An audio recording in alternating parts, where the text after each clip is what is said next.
After weeks of hype and innuendo and threats and a lot of hysterics, we finally have the House Intelligence Committee memo in hand tonight. We're going to spend the next hour telling you about it, what's in it, what it means, what it tells us about how our leaders govern when we're not watching them. If you're a regular viewer, you know we rarely spend an entire show on a single topic. We think this is worth it. There's been so much lying about this memo by partisans in Congress and hyenas in the press that its lessons are at risk of being drowned out and lost. We think truth is the antidote to that. So to begin with, what does the memo actually say? Well, as it turns out, it's not primarily about Donald Trump or even about the broader Russia investigation. The memo is really the story of a semi-obscure Trump campaign volunteer called Carter Page, who back in 2016 was identified by the Obama administration as a secret agent of the Putin government. 4 times, FBI officials went to a federal surveillance court and argued they had probable cause to believe that Carter Page was working with Russian spies. He was an agent of a foreign government. 3 times, FBI Director Jim Comey personally signed off on this claim. Deputy Director Andrew McCabe and Deputy Attorney General Rod Rosenstein put their names to it as well. So why were all of these officials so certain that Page, who was a Naval Academy graduate who has no criminal record, was betraying his country? Because we now know they were relying on the Trump dossier. That's the still unverified opposition research dump paid for by the RNC and the Hillary campaign and compiled by a British spy called Christopher Steele. The Trump dossier made spying on Carter Page possible. How are we sure of that? Because Andrew McCabe of the FBI said so behind closed doors under oath to Congress just this past December. Now, Democrats are now furiously denying that in anonymous leaks to sympathetic reporters, but it's obviously true. In a minute, we'll talk to a member of Congress who was in the room when McCabe said it. But ask yourself, if the FBI had powerful additional evidence that Page was a Russian spy, why did they include the dossier in their request at all? Indeed, why did they lead with it? The Trump dossier allowed our government to spy on Carter Page. That is not a talking point. It is a fact. And given that it's a fact, it is remarkable to learn that the FBI knew at the time that the dossier was unreliable, to put it charitably. An independent FBI unit analyzed that document and found its claims, quote, only minimally corroborated. The FBI also knew that the dossier's author, Christopher Steele, was an inflamed partisan working on behalf of political operatives trying to win a presidential race, you'll remember. Steele actually told DOJ employee Bruce Orr that he was, quote, desperate that Donald Trump not get elected and was passionate about him not being president. So assessing all of this, no rational person could in good faith treat the Trump dossier as fact. And yet that is exactly how the FBI presented it to the FISA court when they asked to spy on Carter Page. They never mentioned any of the facts we just gave you. They hid them. That is lying. There is no other way to describe it. They've been busted lying, but they won't admit it. Former FBI Director Jim Comey took to Twitter today not to apologize for any of this or even to address the facts the memo raised, but to mock the release of the memo, like the aspiring MSNBC contributor he apparently is. Dishonest and misleading, he said. He didn't bother to explain how it was dishonest and misleading. Of course he didn't. Comey, who leaked his notes on private meetings with the president in a petty revenge move after being fired, is now declaring it beyond the pale somehow for Congress to carry out its constitutional duties of oversight of the FBI. Comey apparently views the FBI as a fourth co-equal branch of government, not subject to the authority of the other 3. Suddenly, a lot of people in Washington seem to agree with him. The current FBI director, for example, the one that Trump chose, Christopher Wray, he apparently argued that the names of FBI officials in the memo ought to be redacted, hidden from public view. Why? How exactly would that serve the public interest? It would not serve the public interest. It would protect the FBI. And as always, that was the point.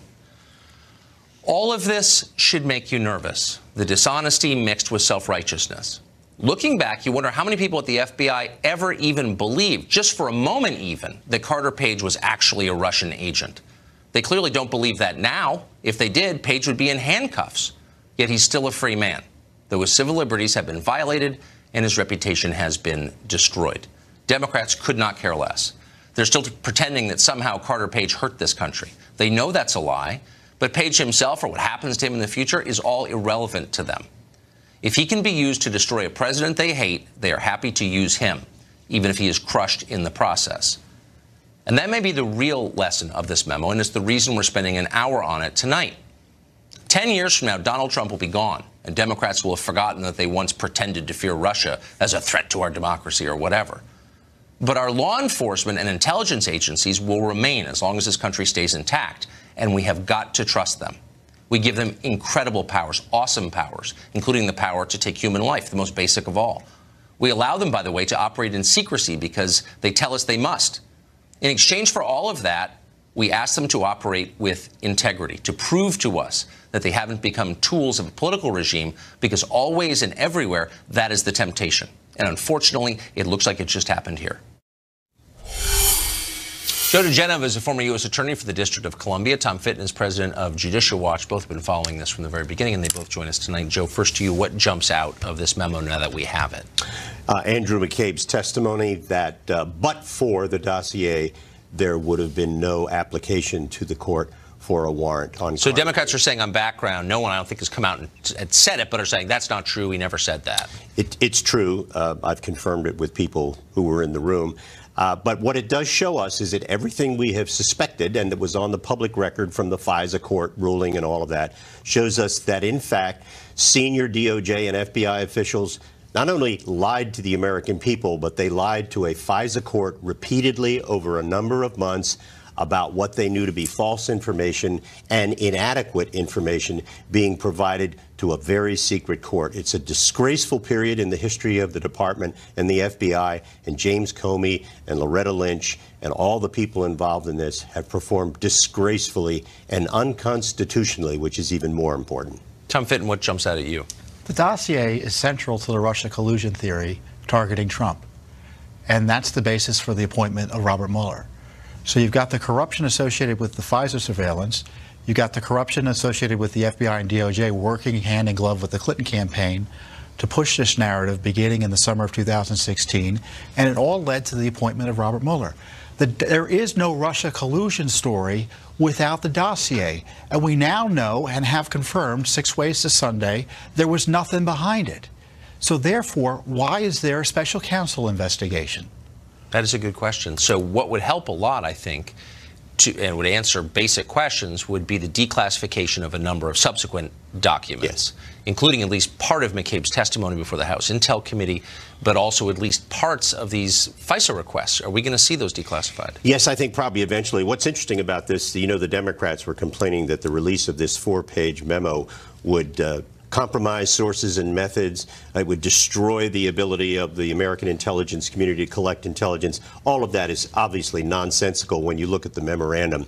What is clear now as a result of the memorandum is that huge amounts of underlying intelligence have to be declassified and have to be shown to the American people so they can understand what Tom just described, that the FBI and the DOJ basically conspired with the Democratic Party, the DNC, and the Hillary Clinton campaign to exonerate her of violations of the Espionage Act, and in the course of trying to prevent Donald Trump from becoming president, to frame him for a non-existent crime of collusion. You know, we just sued for the dossier or the underlying FISA documents today. So have those ever been released in any previous case that you're aware of? Sure, they've been released in the James Rosen case, where Mueller's FBI improperly targeted James Rosen, the Fox News correspondent. Yes, and his parents. Right, and then in the AP case. So there is precedent for the courts releasing this information. And of course, the agencies can declassify it and ask the court to declassify it. You know, and what's also troubling is we were lied to just this week, because we were told by the FBI and Department of Justice, and evidently the President of the United States was told, the sky would fall if this information was released. There was no classified information in there, and there were no names that were released that would harm the FBI or DOJ interests. These were high-level officials who ordinarily would have been subject to public disclosure in discussions of public documents like this.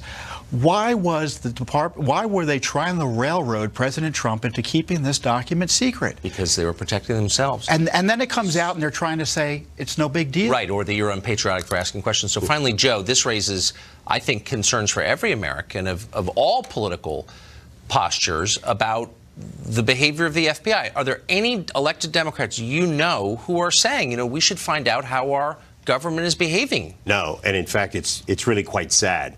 But it does now put the focus on Jeff Sessions and Rod Rosenstein. I have a lot of confidence in Jeff Sessions ultimately doing the right thing. I have very little confidence in Rod Rosenstein, no confidence in Chris Wray. We need a federal grand jury to investigate what the Bureau and the Department of Justice under Obama did to do what happened in this case. There are serious crimes that were committed by government officials. There needs to be a federal grand jury, and it needs to happen now. Thank you both very much. Thank Appreciate you. it.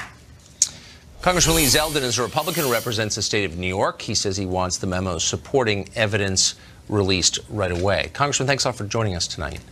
Good to be with you, Tucker.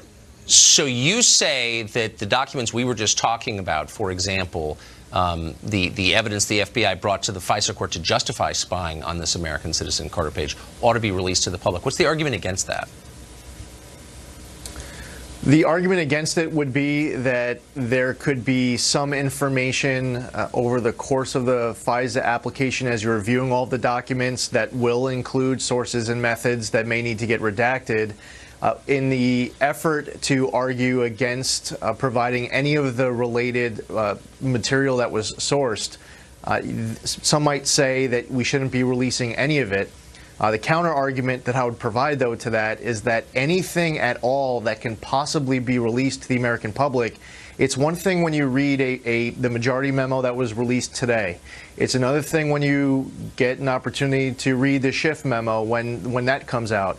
But when you actually are seeing the documents created by the Obama Justice Department and the Obama FBI, and you're seeing the FISA abuse and the misconduct at the highest levels of these agencies for yourself, and the documents are actually created by them, then the American public is able to form their own independent judgment on their own without having to rely on what might be filters of Adam Schiff through a third party in the media, through a Twitter account, and then you're being educated on believing that, say, the memo that got released today was going to have all these sources and methods that shouldn't, or when Schiff was complaining that it was going to you get the point. I mean, when he was talking about those details, I mean, it's when reality comes out and the memos you could see for yourself. Well, and how about this?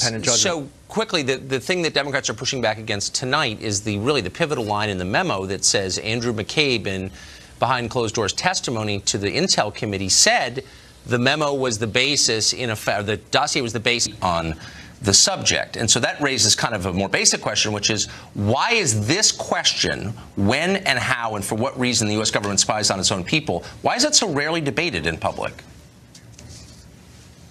It's a great question. I mean, it's the reason why Edward Snowden decided to risk going to prison, because he was so concerned that this huge, massive surveillance state was being constructed in secret, directed not just at foreign adversaries, but inward, domestically at the American people, without anybody knowing about it. And so he came forward because he was so concerned that Congress and the Senate never debated it, never discussed what the parameters are. And the irony is that we've had Democrats on the one hand spending the last year warning that Trump is this lawless tyrant endangering democracy. We've had the Republicans saying the deep state is endangering democracy by abusing its power, and yet Democrats, the leadership anyway, not the majority, got together with the Republican majority, including Devin Nunes, who authored the memo today, and just not more than 2 weeks ago voted to increase spying power and block all safeguards on how it's used. So it's really incredible now to watch this debate unfold. Well, it's actually almost nauseating, and as I said, totally ironic. So you know a lot about how this works, what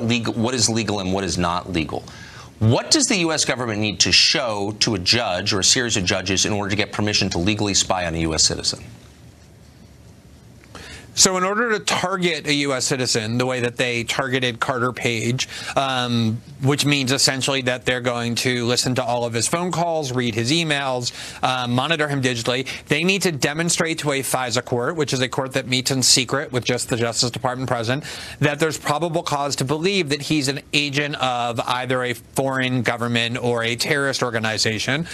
So they convinced a judge, obviously, a FISA court judge, that there's probable cause to believe that Carter Page is an agent of the Russian government. How often are those requests turned down? Do we know?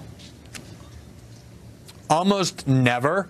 There's something like a 99.8% approval rate. The FISA court is a joke in terms of whether or not it provides real safeguards or oversight for how the NSA and the FBI can spy on American citizens. They basically rubber stamp whatever it is that's put in front of them. And so Democrats used to say that a lot. When George Bush and Dick Cheney got caught spying on Americans without going to the FISA court, the argument of the Bush administration was it's so burdensome, and Democrats said, well, it's so easy. They never turn you down. And now Democrats are trying to say, oh, it's a very rigorous process. It's not. They almost never, ever say no. Yeah. Glenn Greenwald, who's been a brave voice from the left on this subject for many years. Thank you for that. I appreciate it. Good to be with you, Tucker. So what exactly in this memo was so dangerous that you weren't supposed to see it? It would endanger this country for you to read it. We'll ask someone who's been making that case next.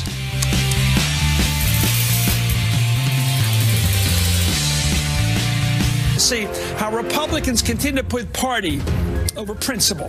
This is a tipping point for our democracy.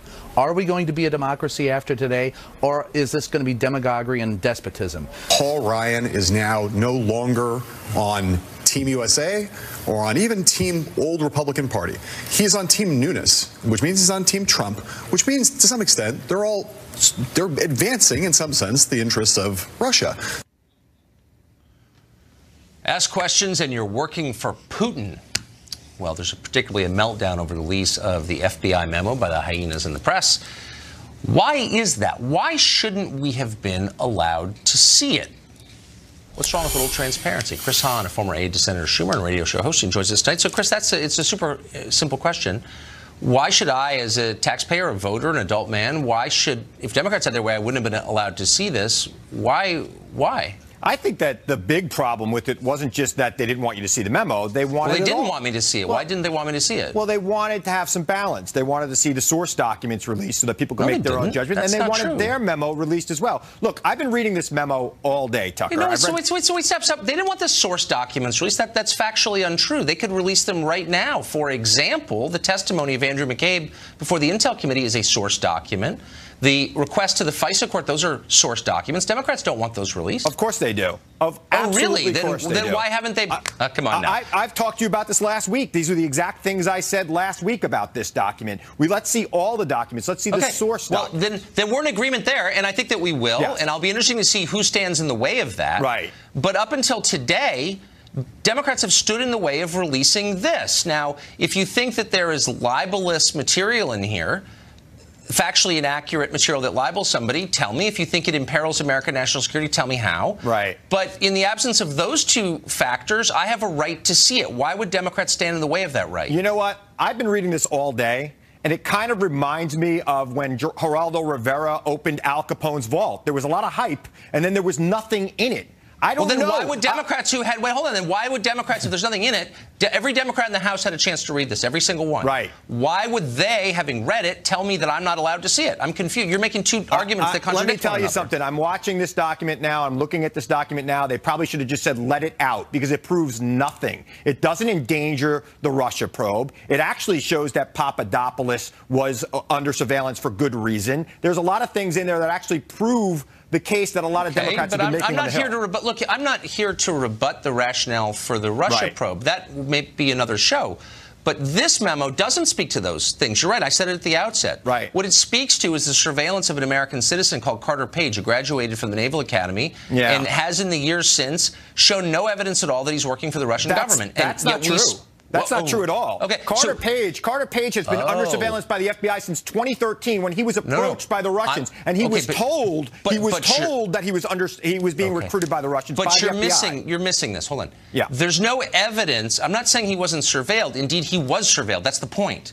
There's no. In order to be surveilled, the Obama Justice Department had to make the case that he was a foreign agent. There's no evidence that he was a foreign agent. That is a slander against him. So where's the evidence that he was working for Russia, that he betrayed America? Well, that this memo isn't concerned about evidence. This memo is concerned about Devin Nunes. Since 2013, the FBI has been warning Carter Page about Russians trying to recruit him. He continued down the same path. That doesn't mean that so he's guilty? So it's a really simple question. Do you think that Carter Page has betrayed his country by working for a hostile foreign nation. That's the claim the Obama Justice Department made to a FISA court 4 times. I don't know. And I want to know, is it true or not? I don't know if it's true or not, but when we see the kind underlying of a heavy source charge to make against a man, don't you think? When we see the source documents, we're going to find out what Carter Page was doing with the Russians and how that connected to the Trump But why is he not campaign. in jail? Why does Carter Page stride a free man when he has betrayed his country? These are very heavy charges you guys are throwing around against someone who has not been indicted or convicted and against whom there is no publicly available evidence. And I don't understand why you continue to do that. Why Carter Page is walking the street is a question that should keep a lot of Republicans up at night. Let's just leave it at that. You know, it's hard to believe you would say something like that on live television. Do you have evidence that he is working against America? I have absolutely no evidence. But when a guy has been under surveillance by the FBI since 2013, and there were 4 FISA Martin renewals, Luther King was under surveillance for more than a decade by the FBI. Does that mean he's guilty? You cannot what is get this? a FISA renewal unless you show the judge you have evidence that the American citizen was involved with what you are claiming he was involved with. But we know now, and it's indisputable, that at least part of that evidence, the lead of the FISA request, was the Trump dossier, which that the FBI is not itself, what this memo even says. It does not say that. It certainly does and it say surely that. doesn't prove that. That's for sure. Okay. I just want to restate one question to you. Yeah. Do you have evidence, any evidence, that Carter Page is guilty of the crimes you've charged him with on this show? Absolutely and the crime specifically, not. I don't know if then he's you probably shouldn't suggest he's guilty of betraying his country. Well, I didn't say he was guilty. I think he might be talking to some people, and that's probably why he's still walking the streets. Well, this is getting really heavy. Okay, thank you, Chris. Thank I appreciate it.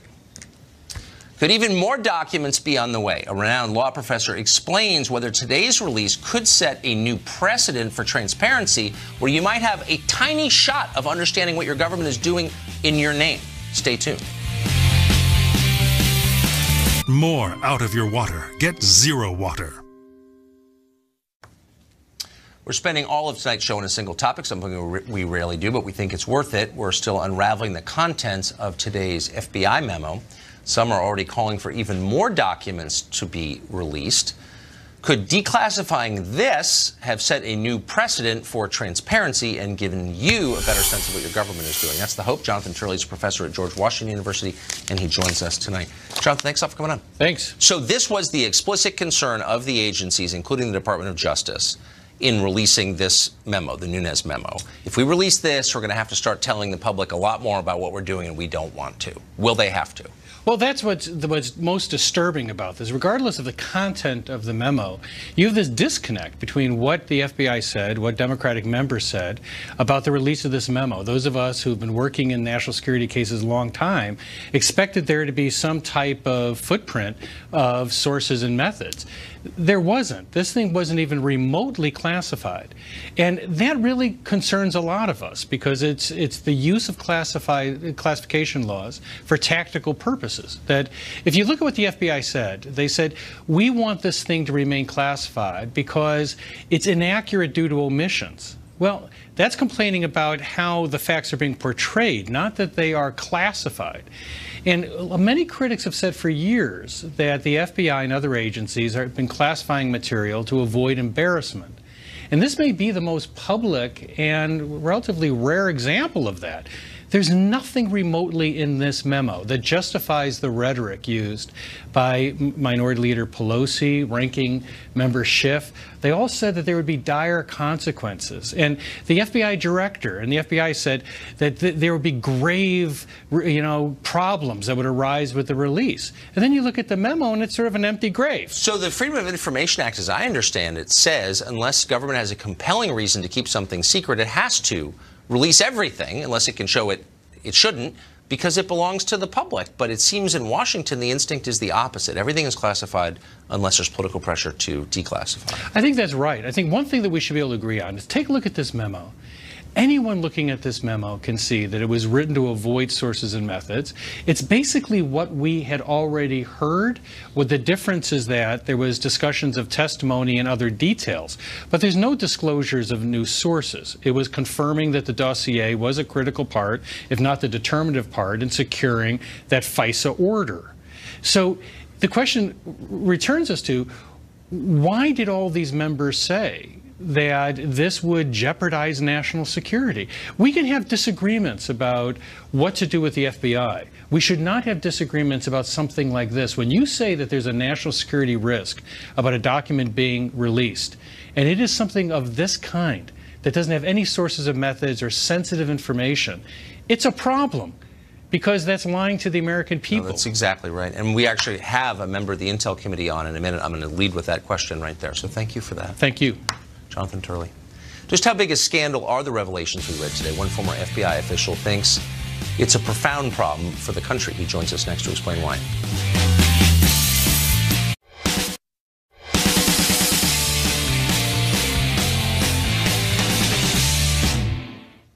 Of course, most media outlets have spent far more time and effort covering the FBI memo's release and the actual allegations contained in the memo itself. It's almost like the allegations, which are that the U.S. government illegitimately spied on its own citizens, barely matter to them. They don't care about you or something. It's funny. Andrew Klavan is a contributing editor at City Journal. Terry Turchie is a former FBI Deputy Assistant Director for Counterterrorism, and they both join us tonight. Terry, first to you, since this pertains to the agency you spent so much time at.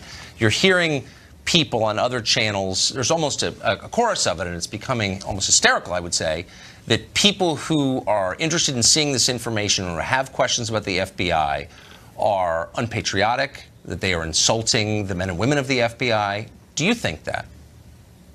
No, I don't think that at all, Tucker. In fact, everything the FBI does should be out in the open, and we should be questioning it. And certainly we should be having questions about things like this. Nothing about any of these cases and what has been now confirmed in the memo have ever looked normal. And we have to ask ourselves, why were so many safeguards and guidelines and procedures that we always followed, never followed here? And I'll say one more thing to that. When I left the FBI and when I went into the FBI, we had a saying that you don't want to even just be concerned about propriety and the propriety of what you do. You also want to be equally concerned about the appearance of impropriety. Right. And in fact, I have a lot of friends and colleagues that got in a lot of trouble because of the appearance of impropriety. And this has that, at the very minimum, written all over it. Yeah. And so you don't, just to make sure I'm absolutely clear on this, you don't feel diminished as a veteran of the FBI when people ask questions about its behavior? Not at all. And in fact, I've talked to a lot of friends in the FBI and outside, and all of us are concerned about the irregularities of this and the top level of the FBI in the last few months. Yeah, well, I can certainly see why. So, Mr. Klavan, what do you make of the press coverage of this? Do you think it has been designed to serve the public interest or something else? Oh, I think it's a scandal within a scandal, and almost as bad as the scandal in the FBI. I mean, we just finished watching Spielberg's movie The Post about how brave the Washington Post was to defy the Nixon administration and bring out the Pentagon Papers despite their cries that it would hurt national security. Right. Now suddenly national security is sacrosanct and more important than information. I remember decades of the left squealing about J. Edgar Hoover and his unjustified wiretaps, and now suddenly we're told that unjustified wiretapping is a nothing burger. You know, the press has done nothing for this past year but whine about how Donald Trump has slapped them back and forth. But now, when it comes to releasing information, this is information that in no way damaged the public good, in no way damaged our national security. The press, the people who are supposed to speak truth to power and about power, are trying to cover it up and suppress it and spin it to make it less important. It's actually appalling, and it just brings that old Latin tag, you know, who will guard the guardians? If we've lost a press that really cares about the truth, if we've lost a press willing to hold any powerful person to high standards, then we've lost the people who are supposed to guard. But how does a journalist, how does someone who calls himself a journalist, whose default position you would think would always be more information, as long as there's no grave downside, how does that person argue against showing the public things it's entitled to see? It's amazing, and I really do think it is a holdover from the Obama administration, an administration that turned the federal government essentially into a Chicago-style machine full of cronies and corruption and outward malfeasance. I mean, malfeasance we could see, like the IRS scandal, while the press stood by, afraid, I think, to lay a finger on a president who they looked at as, the first black president, certainly, and as the spokesman for their point of view, their ideological point of view, and they didn't want to touch him. And when you have no press, the government is going to get out of control, and the Obama administration did. Very quickly, Ms. Churchy, do you think that it's in the FBI's interest to declassify what it can as it pertains to this investigation? Things that don't obviously jeopardize our national security, but to the extent it can, tell us more. The natural tendency for me and any other FBI official would be to say no. But in this instance, the answer is definitely yes. This goes way beyond what the FBI does, what the case is about, or what this particular series of circumstances is about. This goes right to the idea of civil liberties and the balance that the FBI is responsible for ensuring between criminal investigations, national security, and civil liberties. And we messed up. And we just simply have to get this out. And the sooner we do, the sooner people see as much as they can see and as much as is safe to show them as from a national security perspective, the better off we'll all be. Because right now, as we've seen today, national security wasn't the argument for this. No, they lied about that. Thank you both. That was really interesting. I appreciate your perspective. Thanks, Tucker. Well, one congressman on the Intel Committee says the memos released today is an attack on the rule of law. Why exactly? He joins us next to explain.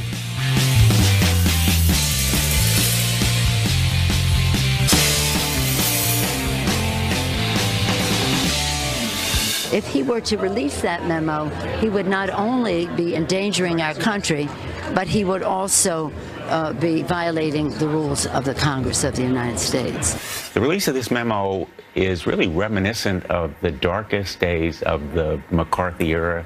There is zero proof or even evidence that there is political bias in the FBI, but if you say it long enough and often enough, there will be people who have doubts about it, and it's a profoundly unpatriotic thing to do.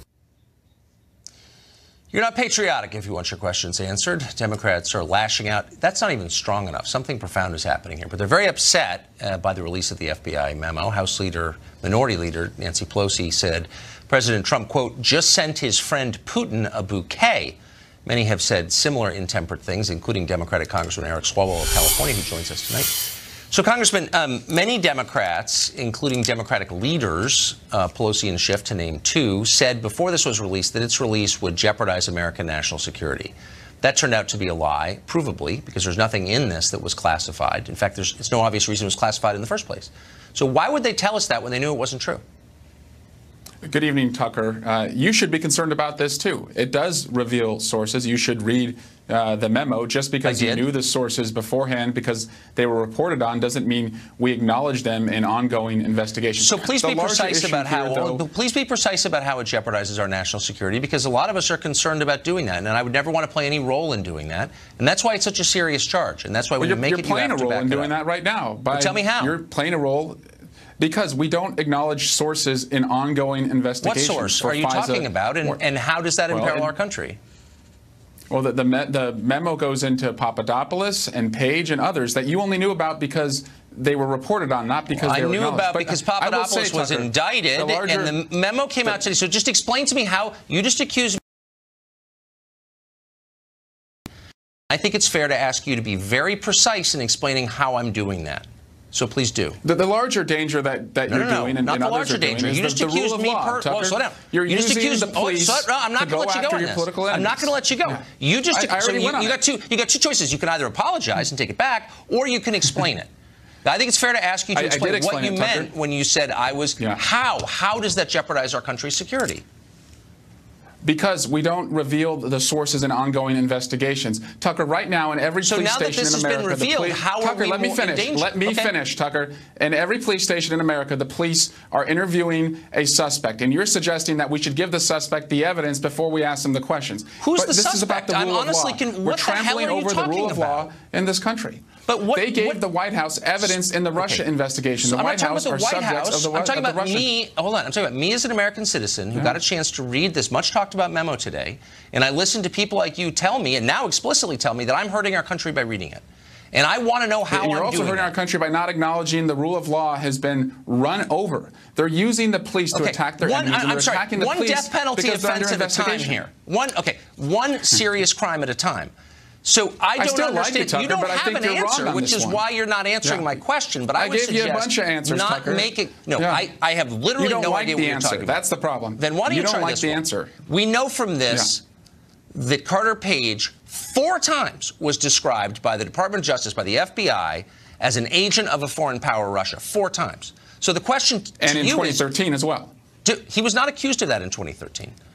He was surveilled. Actually, he acknowledged to our committee. You should read unless his you're revealing testimony to our- something that has not been revealed before. But let me I'm ask you revealing this. something you should have read, which was his testimony to our committee, where he acknowledged he was person A in the indictment in 2013, where he was suspected of being a Russian foreign agent. Oh, but Go I read don't think he was accused of it. Let me ask you this, though. Do you think he was? suspected Do you of it. think? Okay, fine. Do you think, since the DOJ accused him of that before a FISA court, do you believe it? Is he a foreign agent? Simple question. What do you think? He was under suspicion. It's an ongoing investigation that's not closed. That's the problem, Tucker. But it's do you still think open, he is? No, but and do you want us to think he's a foreign to comment agent? on it? It's open. It's still an open investigation. I think you're entitled to your opinion under the Constitution. Them in real time. If you're going to impugn the man's character, as you relentlessly have, suggesting that he's betraying his country, committing treason, I think it's fair to ask you, man to man, an honest question, a straightforward one with no innuendo. Do you think he's betraying his country? I think you're not allowing the FBI to answer that question with what you and others are doing to undermine You've got to their be work. kidding.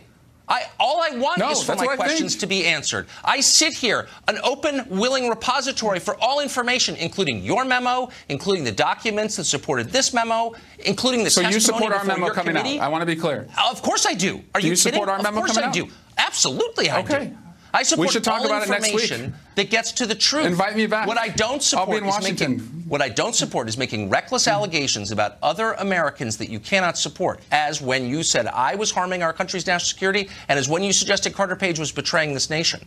And I want to know. You're peddling a narrative that I'm not undermines peddling a the rule narrative. of I'm law. asking a question. You just said on my air, on my show, you're imperiling our national security. I said, oh, really, Congressman? How am I doing that? Am I going to be arrested for that? Because I don't know. It seems like the kind of thing a man could be arrested for.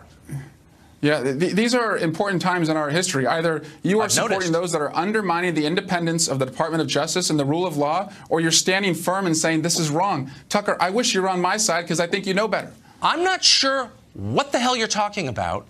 I only wish I think that you don't when like what I'm talking about. Well, I definitely don't like what you're talking about, but more profoundly, I don't understand it.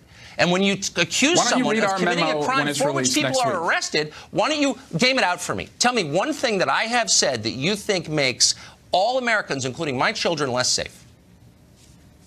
You continue to support the idea that we should give suspects in criminal cases the evidence against them before we ask them any questions. Well, you also believe that there's nothing wrong. I don't support that. I do think we should give them the benefit of the doubt, as the Constitution requires us to. Call me a liberal. When have I said that I think that we should give evidence to? I'm not even sure what that means. By the way, I think people charged in a criminal case have the right to the evidence against them, don't they? Do you think? Wait, well, so not when they're being not when they're being questioned, Tucker. Yeah, Tucker, not when they're being questioned, not when they're under suspicion. Do you think it's a problem that the White House was sent evidence in the Russia investigation? Do you think it's a problem that they were sent evidence in the Russia investigation when they are subjects of the investigation? You don't see a conflict there? What in the no? Donald Trump and maybe Don, I would. Don but McGahn. in the case of today's memo, what specifically have I espoused that empowers threats to our country? You're peddling the narrative that the Trump administration is putting out, which also is the Putin narrative, because they're retweeting this with their Russian bots. If you're on the same side as WikiLeaks and Putin, I wonder, do you perceive if you're on the same side as WikiLeaks and Putin, you should take a step back and wonder, whose bidding are you really doing? I don't even know what to say. I don't want to explode on TV, so I'm just going to end the segment now. Let the record reflect I'll see you next week. Of working for a hostile foreign government. We'll be back soon. It's me and my best friend.